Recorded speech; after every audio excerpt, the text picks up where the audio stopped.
limiter le patrimoine ancien? La question ne se pose pas, la réponse est évidemment oui.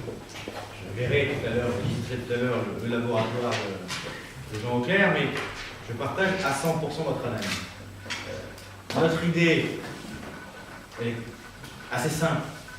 On a des territoires en France qui sont excessivement tendus, parce qu'il y a un apport de population très fort et une démographie très forte. Je pense à la bande littorale atlantique ou à la bande littorale méditerranéenne, où nous avons des poussées démographiques très fortes. Idem d'ailleurs en Île-de-France, mais pour des raisons différentes. Et là, bien évidemment, il faut pousser à la construction de bâtiments, de logements neufs, parce qu'on a un apport de population très important. On a d'autres territoires, c'est le cas ici, c'est le cas chez moi en Champagne-Ardenne, on a peut-être moins besoin de construire, il faut toujours construire, mais moins besoin de construire. Par contre, on a besoin d'organiser des reconquêtes du patrimoine ancien.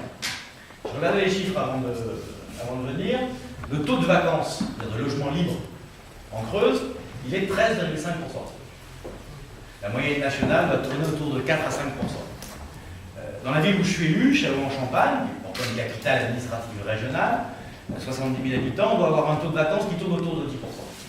Autrement dit, dans ces territoires, plus vous construisez, plus vous générez de la vacance sur l'ancien. Et plus vous avez un patrimoine ancien qui se dégrade. Et plus vous construisez, plus vous déséquilibrez vos marchés, et les prix, contrairement à ce qui se passe ailleurs, ils baissent. Donc on a de ce point de vue-là un enjeu très important dans les politiques que l'on mène sur les territoires. On a besoin de produire des logements dans certains territoires.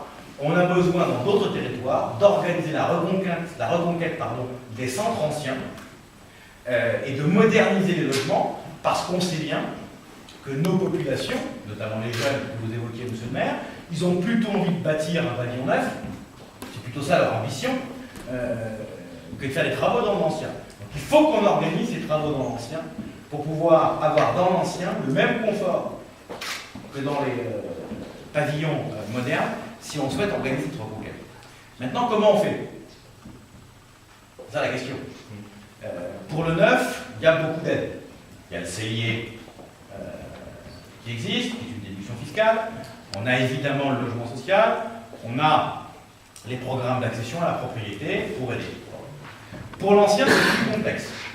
Et pour l'ancien, on a déjà fait un certain nombre de choses. Quand on a fait la réforme, par exemple, du prêt à taux zéro, depuis le 1er janvier, qui marche très bien, puisqu'on est en passe de doubler le nombre d'accédants à la propriété entre 2010 et 2011. Donc la France de propriétaires, ça avance très bien depuis le 1er janvier.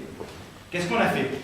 On a dit, voilà, dans l'aide financière qu'on apporte, dans les zones dites tendues, l'Île-de-France, dans ces zones-là, on va mettre le paquet sur le neuf, et un peu moins sur l'ancien.